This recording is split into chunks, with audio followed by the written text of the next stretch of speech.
Welcome to citizens pulse. నేను మీ Rajesh.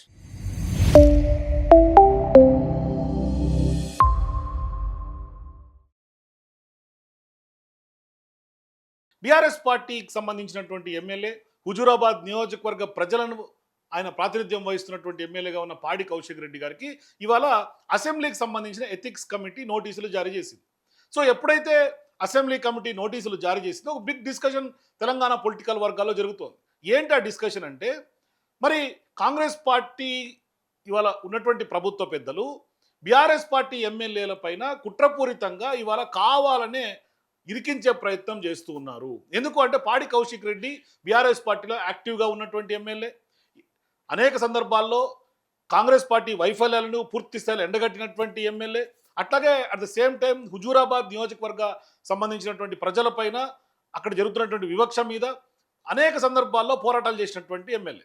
So ఈ నేపథ్యంలో కొంత చెక్ పెట్టేందుకు, అడ్డుకట్ట వేసేందుకు వ్యూహాత్మకంగా కాంగ్రెస్ పార్టీ ఈ దిశగా కొంత పావులు గదుపుతోంది అనేది పొలిటికల్ వర్గాల్లో ఉన్నటువంటి చర్చ. సో ఇక్కడ అసలు ఎథిక్స్ కమిటీ ఏంటి, అసలు ఆ కమిటీ పాడి కౌశిక్ రెడ్డి గారికి ఎందుకు నోటీసులు ఇచ్చింది అని కనుక ఒకసారి మనం ఆ లోతులకు వెళ్తే, వాస్తవానికి అసెంబ్లీ కమిటీ హాల్ నెంబర్ 1లో ఆగస్టు 29వ తేదీన ఎథిక్స్ కమిటీ భేటీ జరగబోతోంది. ఆ భేటీకి పాడి కౌశిక్ రెడ్డి గారు రావాలని వాళ్ళు నోటీస్ ఇచ్చారు. సో అసలు నోటీస్ ఎందుకు ఇచ్చారంటే, ఫిరాయింపు ఎమ్మెల్యేగా ఉన్నటువంటి కడియం శ్రీహరి ఎవరైతే ఉన్నారో ఆయన మీద చేసినటువంటి వ్యాఖ్యల నేపథ్యంలో ఇవాళ ఆ ఎథిక్స్ కమిటీ గతంలోనే రెఫర్ చేశారు. ఆ ఎథిక్స్ కమిటీ నేడు 29వ తారీఖు భేటీ కాబోతుంది. ఆ భేటీకి పాడి కౌశిక్ రెడ్డి గారిని రమ్మని పిలిచారు. సో ఇది ఆయనకి పాడి కౌశిక్ రెడ్డి గారికి ఇచ్చినటువంటి notice. Telangana legislative assembly to chairman and members of the committee on ethics from Rendla Tirupati secretary to legislature. ఏమి ఇచ్చారు? I'm inform you that the meeting of the committee on ethics will be held on 11 a.m. on Saturday, the 29th August 2026 in the committee hall number 1, Assembly Buildings, Hyderabad, to examine the matter referred by the House to the committee on to the unethical behavior of Sri Padi Kaushik Reddy MLA in the August House on 29/3/2026 against Sri Kadiyam Srihari Garu, a senior member, and to recommend further necessary action. I am therefore to request you to make it convenient to attend the meeting. So 29వ తారీఖు శ్రీహరి గారి మీద మాట్లాడినటువంటి వ్యాఖ్యల నేపథ్యంలో ethics committee భేటీ కాబోతోంది. మీరు convenient చూసుకొని రండి 29వ తారీఖు అని వాళ్ళు నోటీస్ ఇచ్చారు. అసలు వాస్తవం ఏంటంటే, ఈ వ్యాఖ్యల తర్వాత ఫిర్యాదు చేసినటువంటి నేపథ్యంలో ఎథిక్స్ కమిటీకి రెఫర్ చేసిన సందర్భంగా అసలు ఆనాడు ఎథిక్స్ కమిటీయే లేదు, తర్వాత వచ్చింది ఎథిక్స్ కమిటీ. మరి తర్వాత వచ్చినటువంటి ఎథిక్స్ కమిటీకి బిఫోర్ జరిగినటువంటి ఈ యొక్క వ్యవహారానికి అసలు ఎట్లా సంబంధం ఉంటుంది? మరి ఆ ఎథిక్స్ కమిటీకి ఎంతవరకు నిర్ణయం తీసుకునే అధికారం ఉంటుంది? చూడండి, ఎంత కక్ష అనేది క్లియర్గా అర్థమవుతుంది ఇక్కడే. అయితే ఇప్పుడు ప్రధానంగా ఏంటంటే, నెక్స్ట్ అసెంబ్లీ 7 రోజుల పాటు సెప్టెంబర్ 7 తర్వాత జరిగే అవకాశాలు ఉన్నాయి. సో ఈ నేపథ్యంలో చకచక ఎథిక్స్ కమిటీ ఇప్పటికిప్పుడు తెర మీదకు రావటం, మరోవైపు పాడి కౌశిక్ రెడ్డిపై వచ్చినటువంటి ఫిర్యాదు పైన కమిటీ విచారించబోతోంది. మరి ఎథిక్స్ కమిటీ పేరిన కాంగ్రెస్ పార్టీ సర్కార్ పూర్తి స్థాయిలో ప్రతిపక్షం పైన కక్ష సాధింపుకు పాల్పడుతోంది అనేది ఇవాళ BRS party line. BRS party స్పష్టంగా చెప్తోంది. మరి బీఆర్ఎస్ పార్టీ ఎమ్మెల్యే పాడి కౌశిక్ రెడ్డిని బలి చేసేందుకే కుట్రలు చేస్తోంది కాంగ్రెస్ పార్టీ ప్రభుత్వం అని కూడా స్పష్టంగా బీఆర్ఎస్ పార్టీ నాయకులు చెప్తున్నారు. నిన్న మాజీ ఎమ్మెల్యేగా ఉన్నటువంటి వేముల ప్రశాంత్ రెడ్డి గారు కూడా స్పష్టంగా రేవంత్ రెడ్డి ప్రభుత్వం మీద అగ్గి మీద గుగ్గిలమై ఆయన తీవ్రమైనటువంటి ఆగ్రహం వ్యక్తం చేశారు. ఎందుకు అంటే, ఆయన అనేక ఎపిసోడ్లను తెర మీద తీసుకొచ్చారు. ఎందుకంటే నిండు సభలో చాలా వరకు అన్పార్లమెంటరీ లాంగ్వేజ్లు మాట్లాడినటువంటి ఎమ్మెల్యేలు, కాంగ్రెస్ పార్టీ నాయకులు, ముఖ్యమంత్రి రేవంత్ రెడ్డి గారి నుంచి మొదలుకుంటే ఇక ఎమ్మెల్యేల స్థాయి వరకు, అది దానం నాగేందర్ విషయం తీసుకున్నా, మందుల శామ్యూల్ విషయం తీసుకున్నా, ఇంకా చెప్పుకుంటా పోతే చాలా మంది ఎమ్మెల్యేల పేర్లు చెప్పాల్సి వస్తుంది. సో ఇప్పుడు బీఆర్ఎస్ పార్టీకి సంబంధించినటువంటి నాయకులందరూ కూడా ఇప్పుడు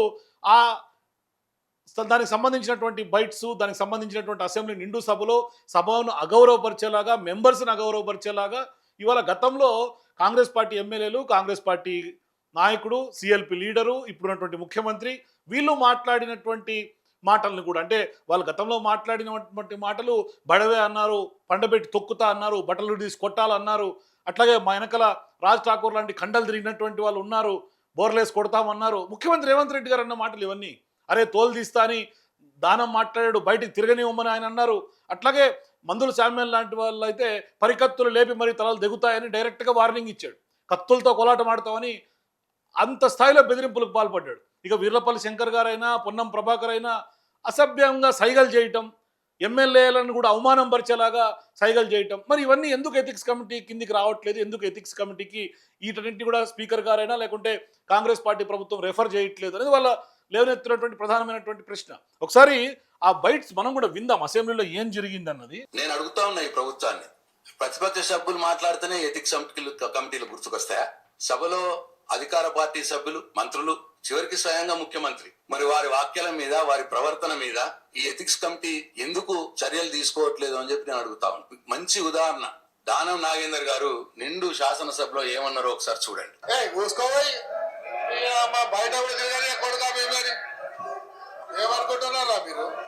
చూడండి, దానం నాగేందర్ గారు ఆయన ఆల్రెడీ ఫిరాయించినటువంటి ఎమ్మెల్యే, కోర్టులో కేసులు నడుస్తూ ఉన్నాయి. స్పీకర్ గారు కళ్ళకు గంతలు కట్టుకొని ఆయన్ని బీఆర్ఎస్ పార్టీ ఎమ్మెల్యేని ఇప్పటికి కూడా పరిగణిస్తూ ఉన్నారు.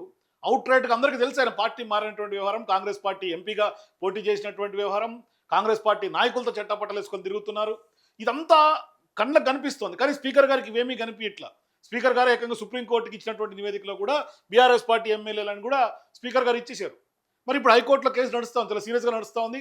అయిపోయింది, ఇక నెక్స్ట్ ఫైనల్ హియరింగ్ కూడా, ఫైనల్ డెసిషన్ కూడా వచ్చేసింది. హైకోర్టు తీర్పును రిజర్వ్ చేసింది.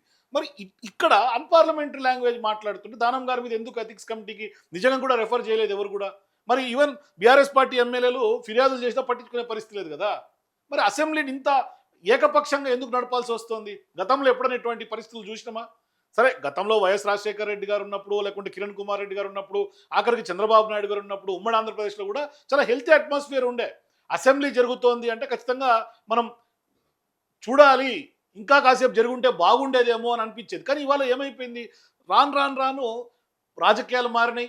రాష్ట్రం విడిపోయిన తర్వాత కూడా రాజకీయాలు చాలా వేగంగా మారుతూ వచ్చినాయి. తర్వాత ప్రతిపక్షాన్ని ఇవాళ మొత్తం ప్రతిపక్ష గొంతులు నొక్కే కార్యక్రమం జరుగుతుంది. అసలు ప్రతిపక్ష నాయకులకి మైక్ ఇవ్వరు, మాట్లాడితే దాన్ని కట్ చేస్తారు, వాళ్ళకి సమయం ఇవ్వరు, ఇవ్వాల్సినటువంటి సమయం ఇవ్వరు. ఇవాళ అధికార పక్షం వల్లే అంత బరితెగించి అవుట్రైజ్గా ఇవాళ వాళ్ళందరూ కూడా అన్పార్లమెంటరీ లాంగ్వేజ్ మాట్లాడుతుంటే అసలు పట్టించుకునే పరిస్థితి లేదు. చూడు, బూతులు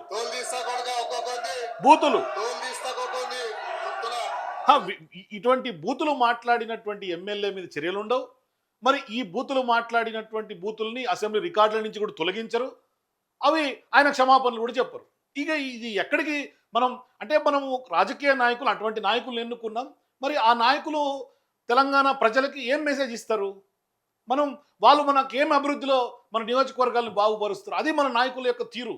ఇది వాళ్ళకు అంటే గూండాయిజం లెక్క, ఎమ్మెల్యేల గూండాలు అర్థం కావట్లా.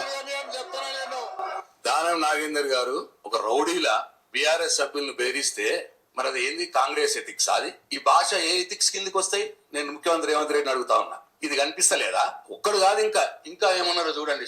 సామేల్ గారు ఏమన్నారో చూడండి. కత్తుల కోలాడతాం బిడ్డ, కబర్తారు ఏమనుకుంటున్నావు? మా పరికత్తులు లేసేనుకో నీ గడికి ఏమైనా కడతామని చెప్తున్నాను. కత్తులు కోలాట మారుతాయి, మా 10 కత్తులు లేసాయనుకో అని మాట్లాడితే ఎథిక్స్ కమిటీ నిద్రపోయిందా అని చెప్పి అడుగుతున్నా నేను. ఎథిక్స్ కమిటీ నోరు మూగపోయిందా అని అడుగుతున్నా నేను. కత్తులతో పొడి చంపేస్తాము, కత్తులతో తల నరికేస్తాము అని నిండు శాసనసభ్యులనే మాట్లాడుతుంటే, అది కూడా ఎవరినో కాదు, ఇంకా సభ్యుల్నే, అక్కడున్న సభ్యుల్నే. ఇంకా చూడండి, శంకర్ గారు, పొంగులేటి గారు ఏదో మాట్లాడుతుంటే శంకర్ గారు ఇంకా నుండి ఏమంటున్నాడు చూడండి. రౌండ్ చేసి చూడండి, అగో అది కనిపించలేదా ఎథిక్స్ కమిటీ వాళ్ళకి? కళ్ళు ఎడ పెట్టుకున్నారు ఎథిక్స్ కమిటీ వాళ్ళు. ఇంకా చూడండి, గౌరవనీయులు మంత్రి గారు పొన్నం ప్రభాకర్ గారు, ఏంటండి పొన్నం ప్రభాకర్ గారు, అదేం సైగనండి? అదేందండి? అదేం ప్రవర్తన అండి? గౌరవనీయులు వేముల వీరేశం గారు, నాకు మిత్రుడే ఆయన మాట్లాడుతూ నన్ను గెలుకొద్దు, నాతో గెలికించుకోవద్దు అన్నమాట మాట్లాడండి. ఇదేం భాష అండి? మరి ఇది ఎథిక్స్ కమిటీకి కనిపిస్తలేదా? స్వయంగా ముఖ్యమంత్రి గారే మొత్తం తెలంగాణ సమాజం చూసింది ఆయన వాడిన భాష, ఆయన బాడీ లాంగ్వేజ్. ముఖ్యమంత్రి అంటే ఒక హూందాగా వ్యవహరించాల్సినటువంటి వ్యక్తి ఒక వీధి రౌడీల అసెంబ్లీలో ప్రవర్తన చేసిన సంగతి తెలంగాణ సమాజం మర్చిపోదు. ముఖ్యమంత్రి గారు స్వయంగా ఏమన్నారో చూడండి. నా దగ్గర కూడా కండలు తిరిగిన వాళ్ళు ఉండరు అధ్యక్ష. తిరిగేసి ఆన్ని బోర్లేసి కొట్టనికి ఒక్కటేసారి తిరిగేసి కొట్టనికి ఉన్నారు అధ్యక్ష. ముఖ్యమంత్రి మాట్లాడొచ్చు, తిరిగేసి బోర్లేసి పండబెట్టి కొడతా అని మాట్లాడొచ్చు. ఏ రాజ్యాంగం నేర్పిన ఎథిక్స్ ఇది ముఖ్యమంత్రి గారికి? కనిపించవు, ఏమి ఎథిక్స్ కమిటీ కనిపించవు. ఇంకా ఏమన్నాడు చూడండి. आपको क्या होने वाले कैसे होने वाले पता नहीं, जो बड़वे को यहाँ भेज दे, बड़वे को कौन संभालना ऐसे बड़ुओं को क्यों इधर लेगा के छोड़ दिए समझो ऐसे बड़ुए చూడండి ముఖ్యమంత్రి గారు మాట్లాడుతుంటే ఆయన బడువే అని ఆ పదజాలాన్ని బీఆర్ఎస్ పార్టీ వర్కింగ్ ప్రెసిడెంట్ ఉన్నటువంటి కేటీఆర్ గారి మీద ఎమ్మెల్యేల మీద మాట్లాడుతూ ఉంటే తలపట్టుకుంటా ఉన్నాడు ఎవరు మన ఎంఐఎం ఎమ్మెల్యే ఉన్నటువంటి అక్బరుద్దీన్. ఎందుకు అంటే ఆయన అసలు మీనింగ్ తెలుసు ఆయనకి, ఎందుకంటే వాళ్ళు హిందీలోనే మాట్లాడుకుంటారు, ఉర్దూలో మాట్లాడుకుంటారు కాబట్టి ఆ స్లాంగ్ దానికి ఉన్న అసలు మీనింగ్ తెలుసు కాబట్టి ఆయన తలపట్టుకుంటా ఉన్నాడు. ఇదేం వర్డ్ రా నాయన. को क्यों इधर लेगा के छोड़ दिए समझाओ उन लोगों को सिखाओ कुछ उन लोगों को यहाँ के बोलने के लिए क्यों उन लोगों को एमएलए चुना है ఇప్పుడు బీఆర్ఎస్ పార్టీ ఎమ్మెల్యేలకు ఏమో నేర్పియాలి, మరి కాంగ్రెస్ పార్టీ ఎమ్మెల్యేలకు ఎవరు నేర్పియాలి? ఇప్పుడు రేవంత్ రెడ్డి గారు అనిన దానికే కదా. మరి ఆయనేమో ఇట్లా వదిలేసారు అసెంబ్లీలో, ఎందుకు గెలిపించరు, ఎందుకు పంపించారు అసెంబ్లీకి అంటే ప్రజలు పంపించారు కదా, మీరు కాదు కదా. ప్రజలు ఓట్లేసి గెలిపించిన ప్రజలు కదా. ఇవాళ నియోజకవర్గంలో లక్షలాది ప్రజల యొక్క ఓట్లను కూడా మీరు అపహాస్యం చేసేలాగా మీరు అసెంబ్లీకి ఎందుకు వచ్చినారు, మీరు ఎందుకు ఎన్నికల్లో చునావులో గెలిచిరు అంటే మరి మీ పార్టీకి సంబంధించినటువంటి నాయకుల మీద ఎథిక్స్ కమిటీ చర్యలు ఉండవు, ఎథిక్స్ కమిటీకి రెఫరెన్స్ ఉండదు, ఎథిక్స్ కమిటీకి కనపడవు, సుమోటోగా తీసుకోరు. ఇది ఏం కల్చర్ని మీరు తెలంగాణ ప్రజల మీద రుద్దుతా ఉన్నారు, నాకు అర్థం కాదు. ఇప్పుడు మళ్ళీ ఎన్ని కాకుండా పాడి కౌశిక్ రెడ్డి గారి మీద గతంలో కడియం శ్రీహరి గారి మీద మాట్లాడిన దాని మీద ఎథిక్స్ కమిటీకి రెఫర్ చేశారు. ఆ ఎథిక్స్ కమిటీ సమావేశం అవుతోంది, నోటీస్ పిలుస్తోంది. ఇప్పుడు లాస్ట్కి ఆయన గొంతు కట్ చేసే ప్రయత్నం చేస్తున్నారు. లాస్ట్కి ఆయన మీద కక్ష సాధింపే ఒక రకంగా చెప్పాలంటే. సహచర శాసనసభ్యుడిని బడివే పాపం ఉర్దూ మంచిగా అర్థమవుతుంది కదా అక్బరుద్దీన్ గారికి. తల పట్టుకుంటున్నాడు, చూస్తున్నారు మీరు ఆడ. ముఖ్యమంత్రి గారు భాష చూసి అక్బరుద్దీన్ గారు పాపం సీనియర్ సభ్యుడు ఆయన, ఇదేం కర్మరా బాబు అని తల పట్టుకుంటున్నాడు ఆయన. ఏం కనిపించలేదా అండి ఎథిక్స్ కమిటీ సభ్యులకి, ఎథిక్స్ కమిటీకి? ఇంకా ఏమన్నాడు చూడు, ముసుగేసుకొని వస్తే ముసుగు ఊడదీకి బట్టలు గుడ్డలు ఊడదీసి కొడతా అని చెప్తున్నా నేను. ముఖ్యమంత్రిగా అసెంబ్లీలో ఒక మహిళా జర్నలిస్ట్ అని పట్టుకొని ఎవరినన్నా తప్పే గుడ్డలు ఊడదీసి కొడతాను ముఖ్యమంత్రి గారు అనొచ్చా? ఇది ఎక్కడ మరి ఎథిక్స్? ఇంకా చూడండి మా సీనియర్ శాసనసభ్యులు సబితమ్మ గారి గురించి ఇక్కడ ఉండి చెప్పి ఇక్కడ ముంచే అక్కడికి తేలిండ్రు. ఆ అక్కల మాటలు విన్నాడు అనుకో జూబ్లీ బస్ స్టాండ్ లో కూర్చోవాల్సి వస్తుంది అధ్యక్ష. అసలు సబితా ఇంద్రారెడ్డి గారు లేనిదే ఇవాళ రేవంత్ రెడ్డి గారు కాంగ్రెస్లోనే లేరు. ఆ మూలాలను మర్చిపోయింది ఆయన.